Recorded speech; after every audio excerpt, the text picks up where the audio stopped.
Welcome to Order from Ashes, the Century Foundation's Foreign Affairs podcast. I'm Thanassis Cambanis, and today I'm joined by Dassa Kaye, who has just put out one of the only interesting reports on how to reassess Middle East policy in the slew of such reports that has come out as the Biden administration has taken office. Dahlia, thanks for coming on the podcast today. Thank you. I was following the rollout of this report, which you and a group of RAND Corporation colleagues put out last week, and I was struck in a sort of sea of content that tries to do big think work on what the American foreign policy assumptions that go into the Middle East are and how that policy could be improved. Your project here seems to have actually said something new. So I was wondering if you want to begin by talking a little bit about the critique that this work levies of the long arc of American foreign policy in the Middle East. Yeah, well, thank you for this opportunity. And I do want to acknowledge my RAND colleagues who worked so hard on this project with me. We did try to advance the debate and to really tackle the big questions of why are we still in this region and what are we doing there and for what purpose? We know there's a lot of fatigue with the Middle East after decades of war and what looks like not a lot of payoff. We've got lots of other global and domestic priorities. But, we argue the region still matters and that, we still have core interest in staying engaged in this region. The issue is, how do we do it? And what we argue is we just can't go back to business as usual. So the critique we have of, the longstanding approaches to this region, and they really cut across administrations. This is not a particularly partisan thing, which is we've been driven largely by what we call a threatism mindset, which is, we look at this region through the prism of whatever the threat of the day is, whether it was the Soviets in the Cold War, or Arab nationalists, or Islamic extremists, or the ever-present concern about Iran, which is so elevated in our current focus on the region. And our feeling is that, it's not that we don't have to deal with threats. And in this report, we deal with, we discuss how we manage adversaries. But we argue that looking at the region through just this one prism has really been short-sighted and at times quite counterproductive because we don't take the region on its own terms and the complexity of problems across the region, which don't just fit in the box of whatever we think is the one threat of the day. So that's the main approach that we're countering in this.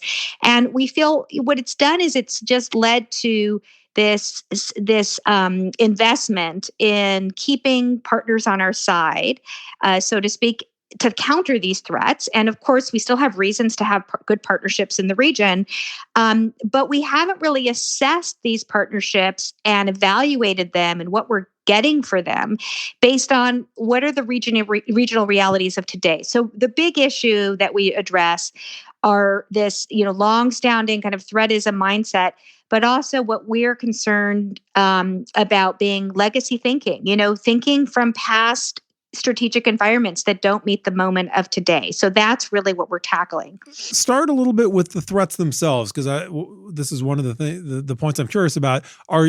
Is it your contention that we are exaggerating existing threats, or that we are actually seeing threats to U.S. core interests where the threats are not to the United States? So let's take the example of Iraq, which we think deserves a lot of attention as a really critical power in this region. And, not every issue, certainly there, Iraq is in one of the most critical neighbors for Iran, and it's unrealistic to assume we're going to push Iran out of Iraq. And we know the Iranian aligned militia groups are quite dangerous for U.S. forces in the region and our partners. But this is not an issue that is just about Iran. There are local and Iraqi-based drivers that are just as critical as what Iran is doing in the country. And so we want to make sure that we're not just looking at the threat, from just the perspective of how we counter Iran and neglect the other issues of the countries that we need to deal with and are really critical to stability. The other issue about, the threats and this threat approach is that we think, it's not just our interest in this region or not just about confronting threats. We also have to look at a broader definition of what does regional stability mean. And in our view, the most critical U.S. interest, because let's face it, we have to talk about the interests with all the talk at home about, wanting to deprioritize the Middle East. We're tired of the Middle East, too much blood and treasure wasted in the Middle East. We have to remind our own publics, our own leaders, that actually instability in this region can actually come back and hit us at home. When we have extremism, when we have proliferation, when we have mass migration, these are issues that affect Americans directly and affect our closest European partners in particular. So we suggest that we need to be focused not just on the threat of the day, but on supporting policies that foster stability. And our idea of stability and reduce conflict. And what's critical here, and what's different than how we've dealt with the region in the past, is we don't think it's sufficient anymore to say, if it ever was, but definitely not today, to say that stability means keeping, our guys in power, the strong men in power. It's not to say that we're realistic. We don't think there's going to be a big wave of democracy in the region. We're not going to be able to have perfectly democratic allies and partners there, but we do think that we can't turn a blind eye anymore into what's happening within the borders of the partners who we are aligned with. And we actually think that in today's Middle East, given a decade of uprisings and the socioeconomic pressures from a region that is extremely youthful, we have numbers where over 65% of this region is still under the age of 30, and highest unemployment in the world, including women. That we have to take these issues seriously, and we think our partners, this isn't something that we should be at odds with our partners. They understand this too. They understand their own survival depends on dealing with these pressures. So this is just a very different way of looking at the region and looking at our partnerships. I mean, it's music to my ears the way you're talking about this here and in the report, which is called Reimagining U.S. Strategy in the Middle East: Sustainable Partnerships, Strategic Investments. I like that you have jettisoned this sort of silly binary that circulates a lot, where the corrective now is that we're not going to care, or supposedly that we're not going to care at all about the Middle East. And of course, the reality is that a Biden administration that deprioritizes the Middle East is absolutely going to remain engaged to a great extent. It's just going to be less engaged than we have been in the past. So the serious question is, in a smarter prioritization, how do we manage these relationships? How do we set our priorities, as opposed to the sort of fake debate of, are we going to pivot away from the Middle East, and does a pivot to Asia mean that we're no longer going to be tied up in this region?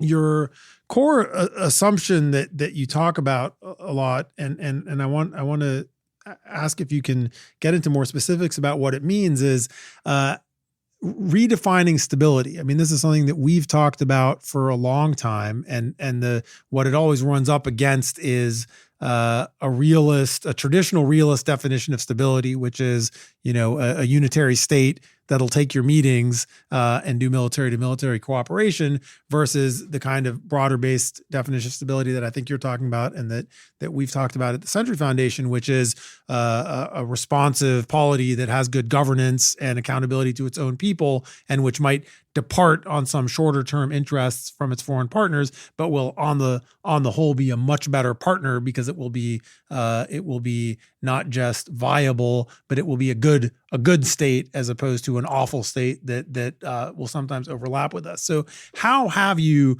identified that idea of stability in a way that you can start to sell as the bedrock for a new policy? Well, I think you put it really well, which is, what we're talking about is mutual interest with our partners in better governance, right? I mean, put the democracy question aside, which I think has distracted so many people, because as soon as you say that, they're like, oh, that can't happen in the Middle East. We've tried that, freedom of agenda, et cetera, et cetera. And we get that. And it's not up to the United States to impose democracy anyway. This is a regional process, and we're probably just in the first stages of this unrest and political activism that we've seen. It's on pause right now, but it's continuing. So we're talking about better governance, because if you look at polling in the region, this is what people in the region want. They want accountable leadership who can deliver services, who can, get the infrastructure of their countries developed, provide quality education for their children, provide acceptable employment opportunities for their youth, including for their large female populations who are not adequately included in their labor markets. These are just basic governance issues. And right now, the Middle East is doing extremely poorly in this arena. I mean, maybe as Americans, we're not ones to talk right now, but the Middle East really, truly is doing poorly. And so the point here is we need to be prioritizing our relationships based on this agenda.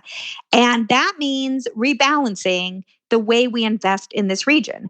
So you're absolutely right. We're getting away from this false debate about, we're going to abandon our partners and abandon the region. We know that's one, not realistic, two, not smart, and three, it won't last even if we tried to do that, because the region will come back. The issues of the region will come back to us, whether we'd like it or not. So what we argue is that we need to signal we are no longer subsidizing status quo, but we're also not abandoning our partners, which means you shift the balance from this heavy military investment to more of these governance and development and people-oriented programs and support. So, just to throw out a few figures, and we have a lot of data in this report, so I recommend to your listeners, when you have a chance, to look at some of this data, because the numbers do tell the story. And that's one of the things we wanted to do in this report. We wanted to show what we've actually been doing in this region. Put the rhetoric aside. Look at the numbers. Of the here we're talking in global terms. We spend or devote over 50% of security assistance and U.S. military services sold in the entire world. Over 50% of those go to the Middle East globally. And we only invest just under 6% in economic development and humanitarian aid. And then if you just look at the region itself, our non-security investments are just over a quarter of total U.S. aid that we give to security assistance. So these are just kind of an example of some of the statistics we point out in the study, which really underscore the way in which we have underprioritized these non-security governance questions, and the way in which we have had a dominantly, I think, security focus on this region, and our investments have shown that. We'll be right back after this short break. Today's world is changing faster than ever. Old rules don't apply, and the new rules haven't been written. At least not yet.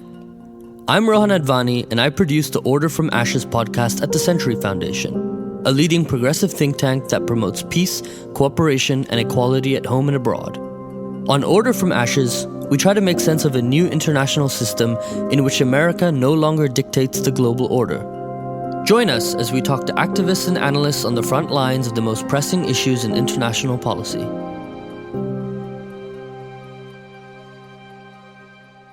Welcome back. I'm Thanassis Cambanis. You're listening to Order from Ashes, and I'm talking to Dassa Kaye, who's a scholar at the Wilson Center in Washington, D.C., and who, with colleagues at the RAND Corporation, has produced a really fascinating and challenging report called Reimagining U.S. Strategy in the Middle East.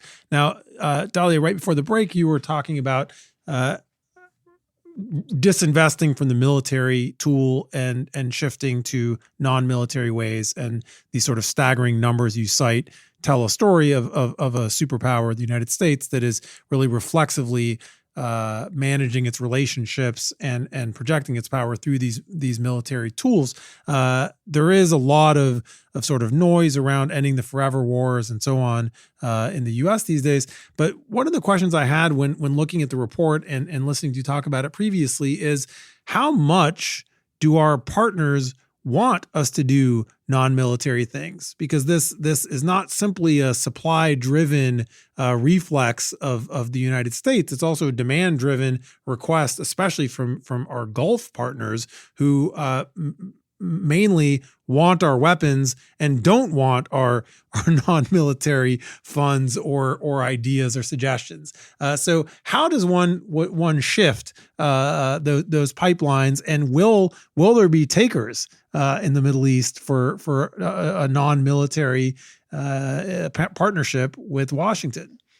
Yeah, I think it's a great question, and it's a huge challenge. And I think that's part of the issue. I think there are leaders in this region who are forward thinking, who do understand that these high priced military goods that we are selling and that they have so desired are not really serving their people or regional stability. Of course, the reality is they still want them, and this gets to our legacy thinking problem, which is they're not just demanding them right now. They kind of expect them, because this has been part of the DNA of the way the U.S. has done business for the past several decades.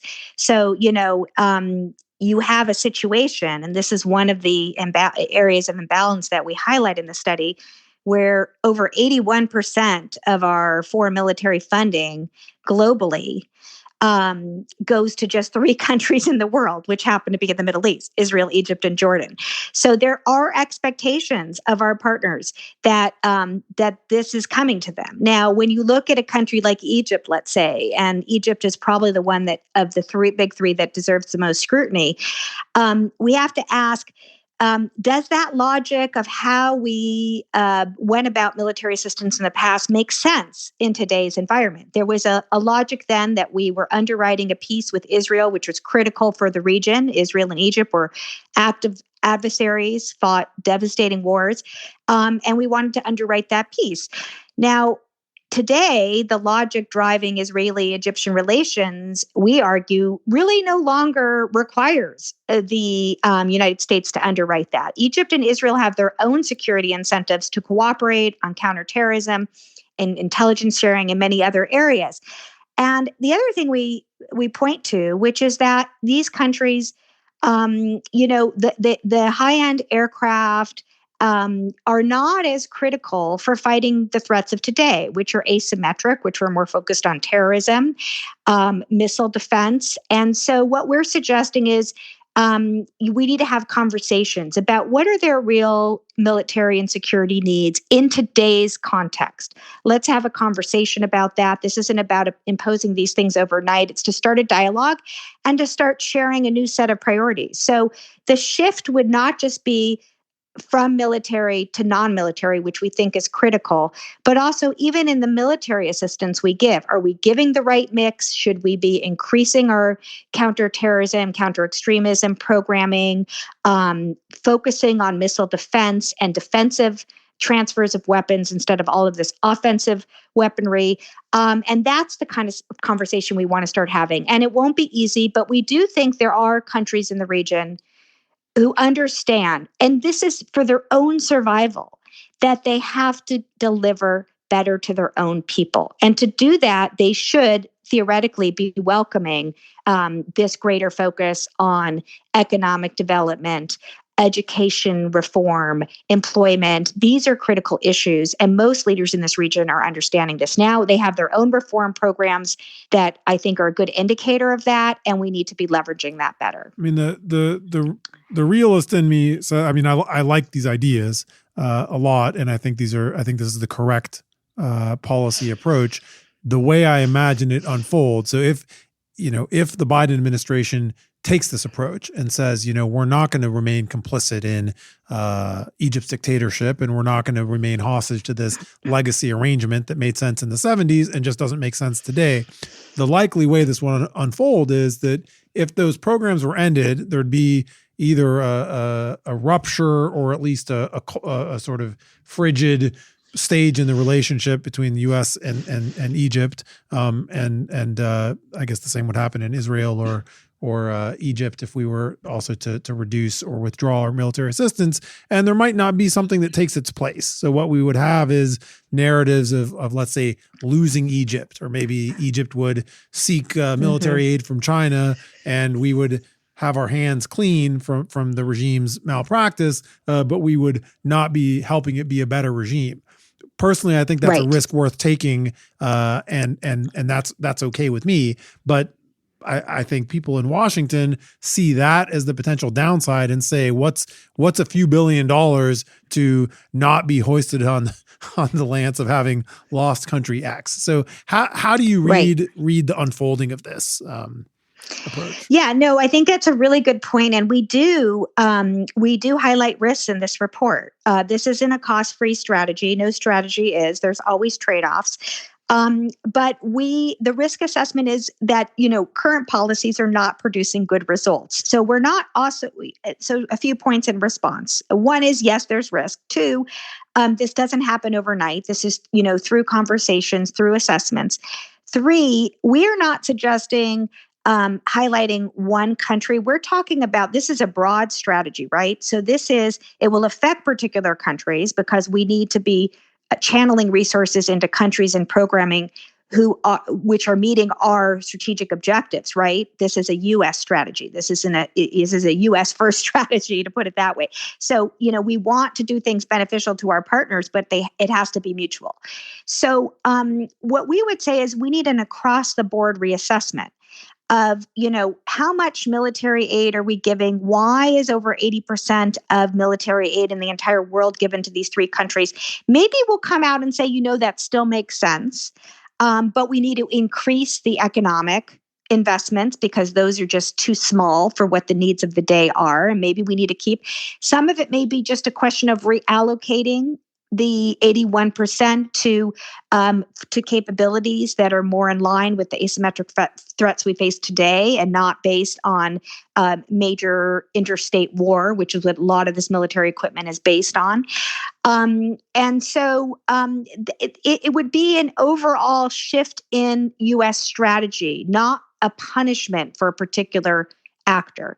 So I think that is another way. And the last point I would say here, and you raised the issue of China or Russia, and that's often the common refrain is, well, if we don't sell them the arms, someone else will. Which, by the way, is okay. I mean, people say that as if it means therefore we should keep doing it. And I always say, then why not? Why not? Why not let them do it? And it's not us who are complicit or responsible for dictatorship X or terrible policy Y. Well, we saw this as a very concrete example, and I think the Biden administration is already making moves in this direction in line with some of our recommendations, which is, the new policies we've seen on Yemen, which is where, now we are no longer going to be subsidizing the Saudi intervention in Yemen. We're limiting our support to the Saudis on defense, which is important. Nobody wants airports in Saudi Arabia facing rocket attacks, right? This isn't good for anyone. It's not good for the Saudis. It's not good for us. But do we need to be selling weapons that are used in this devastating civil war in Yemen, leading to horrible, catastrophic civilian deaths and starvation of the population? No, we don't have to be doing that. Now, if China and Russia can sell those arms and they're going to go to those actors, it's not that it's okay, because, our argument is, and I think one of the things we need to be thinking about is getting back to global arms control and getting out of this kind of great power competition on arms racing, which, back in the day, George Bush, after the first Gulf War in 1991, talked about a moratorium on arms sales to the Middle East. We need to go back to those kinds of proposals and initiatives and when we talk about taking leadership and not abandoning the region, that's leadership, right? But on Russia and China, we also need to be careful because one, the United States still has a lot of advantages in this region. Partners prefer are just not just our military equipment, but our economic preferable investments from the West. We still have a lot of leverage there. So, the idea of hedging is always there. It's been there for a long time. But Russia and China face their own limits in this region too. And, China has to straddle the relations between Iran and Saudi Arabia. It's still dependent on 40% of its oil imports from the region. It has its own vulnerabilities. China needs the region to stay stable. So I think we can leverage some of these common interests. It's not to say Russia and China are not threats. They're different kinds of challenges for the United States. But we actually, in the report, we argue we don't need to play out a Cold War-like competition with Russia and China when it comes to the Middle East, that we actually have some overlapping interests. On particular areas like non-proliferation, like the flow of conventional weaponry to this region and escalation. Russia's trickier because Russia acts in a more zero-sum way, as we saw in Syria. But we do think there are areas of overlapping interest. So it's not to say that's not a good argument, but it's not an argument that outweighs the benefits of a new approach. And we think the risks are manageable.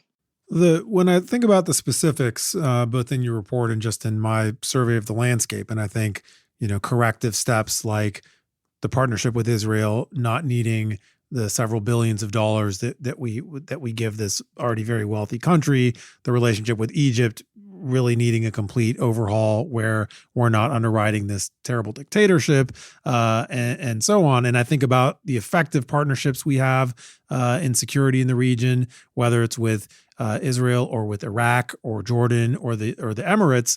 And in those cases, the relationships work because those countries have services that are genuinely competent in one sphere or another, share a common interest, and in some cases aren't receiving money from the United States, but are working together in an actual kind of interest. So when I think of getting from where we are now with these legacy commitments to something that approximates what you're talking about, two questions. One is, can we sustain the politics necessary to break out of the current pattern and establish new ones? And two, what's the sort of what's the affirmative way you articulate the better positive vision that we'd have instead of the threatism approach that's driven us till now? What's the sort of, I hate to use the bumper sticker formulation, but what's the sort of it's the economy stupid way of talking affirmatively about why we'll get engaged and what we're in it for? Yeah. Well, starting with the bumper sticker, I mean, this is about more cost-effective and smarter ways to work in this region. So it is not unstable and does not harm U.S. interest. Because the way we've been going has led to tremendous costs for the United States. Is it all about containing ISIS-style terrorism? Is that the reason why we'll remain engaged? No, and that is exactly our point. That's one of the concerns, obviously, is a return to extremism and terrorism that can hit us literally back here.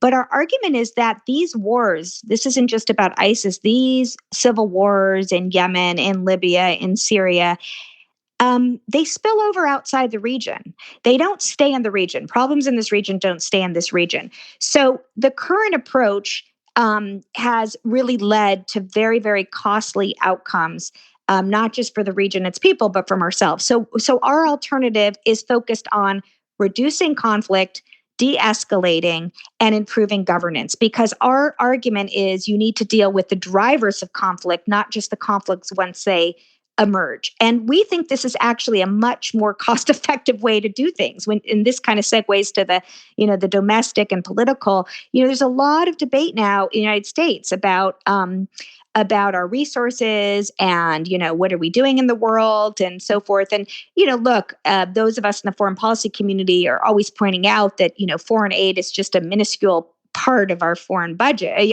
of our domestic budget, right? We should be doing more altogether. That's going to be a hard argument in the current under the current pressures of economic downturn and pandemic. So we're not, unrealistic about saying, okay, we just need a bigger pie and we could do all of these things. We know there's going to have to be trade-offs.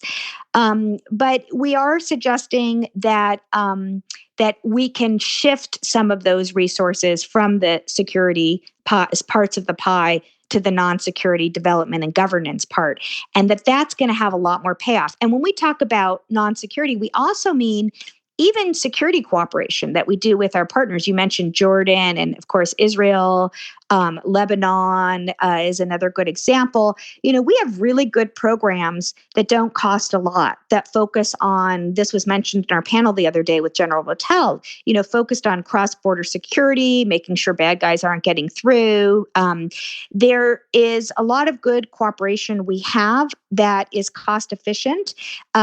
Training professional forces is very important. This is going to be critical in Iraq if we want to undermine the militia problem in that country that hurts not just Iraqis, but our own interest as well and those of our partners. So we think it's about rebalancing within the pie that we have. And again, we don't want to frame this as a punishment. This is more of, this is going to be, everybody's going to gain from a smarter way of investing, because just pouring money into these, high-end fighter aircraft are not going to meet the needs of the moment. And so we need to be focusing our military support that we do give on the issues that really are the challenges, which are issues like ISIS and other terrorist threats. And so we need to be focusing on that front and having our investments in those bins rather than the kind of military assistance that isn't really serving our interest anymore. The partnerships that strike me, and I confess that this might be whatever that bias is, that the things you look at the most seem the most interesting. But I see the U.S. relationship with Iraq and the U.S. relationship with Lebanon as really the models of the kind of let's say checkered but largely constructive opportunities to have a constructive across the board partnership. So I'm thinking about the border police and ISF and LAF programs that the United States has done in Lebanon, which have quietly over decades played quite a vital role. Same with some of the quieter partnerships in Iraq, and not just like the CTS, but different intel and training programs that are real long-term security investments that even critics of the United States in Iraq value and cherish. And they're part of a political and economic relationship, right? They're not somehow a solely securitized military to military U.S. partnership with a foreign military. They're part of something that is a and if not whole of government, is a sort of generalized relationship in which the United States isn't telling a client what to do, but is persuading a client, persuading a sovereign state to cooperate in ways that are mutually beneficial, and in exchange does other things that are more beneficial to the host nation. Those are ambiguous, long-term, not easy to describe in political terms as somehow like U.S. victories, but they are, I think, the best models going forward. And I imagine that's what, when you look at a region that would be more intelligently managed in 10 or 20 years, there'd be a lot more of those kinds of relationships and a lot less of the sort of big ticket arms deals that the U.S. has had with Saudi Arabia, or the kinds of arrangements that the U.S. has with Egypt. That's exactly right. And it's not to say we can't have those kinds of arrangements with Egypt. We should, right? We just haven't, because we have this legacy type of assistance. But that's exactly right. And we have examples of success. So when we say overall there have been very poor outcomes, this is true. But there are examples that have worked. And when you invest your security resources, I mean, overall, we think there should be a shift to non-security, because we need the region needs more development and growth. That's the big problem. But we are realistic. Obviously, we are not trying to say we're abandoning our security partnerships, but we do need to reform them exactly along the lines of what you've suggested. So we think the problem is when you have 81% just focused on 3 countries, you're also not allowing for flexibility to be supporting partners who have shown a lot of promise. So Iraq is a good example. We do think Iraq is a really going to be a critical partner for stabilizing the region, and over time, hopefully deflating Iranian influence. But the first priority should be getting Iraq right on its own terms. And so that means, professionalizing forces, having them under civilian leadership, training competence to police borders, counterterrorism training with, human rights standards. Theoretically, we should be working with countries like Tunisia that have been, relatively speaking, better, success stories in the Arab uprisings. Those are critical partners that we should be cultivating. We have to diversify, frankly, our partnerships in this region. And our close allies and partners will benefit from this. And so that's part of the conversation we're talking about, that it's revisiting the overall way in which we do business, the overall types of investments. And countries like Israel and Egypt and Jordan are going to be a lot better off if Iraq is stable. They're going to be a lot better off if Lebanon is able to marginalize Hezbollah and have effective security forces in the country. We can't count on the LAF to counter Hezbollah. That's not their mission. But the stronger and more professional security forces you have in that country that are countering terrorism, the better. So I think that's exactly the examples, and we do point to some of those in the report, that we should be leveraging better. And that's part of kind of opening it up again, opening up the discussion to get out of the straitjacket of the way we've been doing business in the past. Well, so let's end with a viability question. I hear you saying that that over at least the last 3 presidencies, George W. Bush, Barack Obama, and Donald Trump, the U.S. Has simply not accomplished its stated aims in the Middle East. So, trying wildly different approaches, the result has consistently been strategic failure. And so you're putting forward the idea that it's time to, bring our means in line with our goals, or our goals in line with our means, and change our assumptions. So how likely are we to see a kind of generational shift in our grand strategy in this region, and especially given that the wonderful crop of talented individuals going into the administration are almost 100% veterans, in some cases 8-year veterans of a previous administration that's associated with exactly this sort of managerial paradigm of a threatism approach. Yeah, it won't be easy. I think there is a moment of opportunity though now, because even for the veterans of the Obama administration, acknowledge the mistakes, for example, and you've already seen a course correction on issues like feeling that, to deter Iran, and even though the conflict in Yemen is, of course, complex and not just about Iran, the Houthis have its own agenda, but you've already seen a course correction there, right? That we can't keep doing that. That's not in the U.S. interest to keep subsidizing these kinds of wars. So I think that the combination of understanding the mistakes from the past, also, I think a more sophisticated understanding of what it means to promote and support governance. And this is not an agenda to impose on the region. It's an agenda already happening in the region, right? So I think this is why this moment is different. The region is in a different place. The governance failures of the region couldn't be more stark than ever.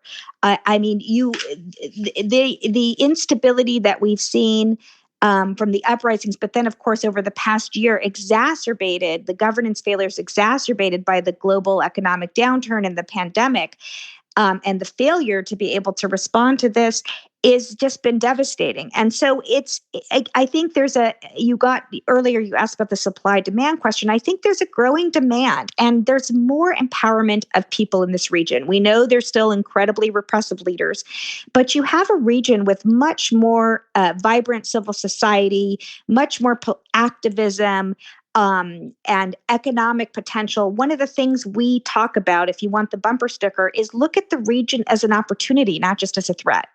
Right? The Middle East doesn't always have to be this basket case, like, oh, this problem, we need to, how do we get rid of this problem? It is an opportunity. We need to start leveraging that opportunity. So I think there's growing recognition within the region, which I think will create a better political context in this country for leadership to say, you know what, we can afford to do things differently now because we have partners who want to do things differently. And on top of it, the domestic context in this country has changed. There's just a lot of frustration and fatigue with all of these military interventions. There's a feeling that we need to prioritize challenges at home. There's different challenges abroad when it comes to geostrategic competition. So I think all of these shifts, regionally, globally, domestically, I think are creating a potential moment to do things different. It doesn't mean it will happen because obviously the near-term threats are always, are often easy to overtake everything else. But we're arguing that we have to start thinking longer term, start getting on a different course. And it's not going to happen overnight, but we think it's possible. And maybe 20 years after 9/11, we can finally stop having our politics and foreign policy held hostage by fear-mongering and threat inflation. And so this sort of paradigm shift you're endorsing is maybe politically possible today in a way that it wasn't even 10 years ago. Yeah. Yep. Great point. Thank you so much for your time. The report that you were a co-author or lead co-author of was called Reimagining U.S. Strategy in the Middle East, Sustainable Partnerships, Strategic Investments from the Rand Corporation. And there's going to be a link in the podcast description for any listeners who want to click to it. It's a great report. Dalia is a fellow at the Wilson Center in Washington. And thanks so much for taking the time to join us today, Dalia. Thank you so much. Really enjoyed it.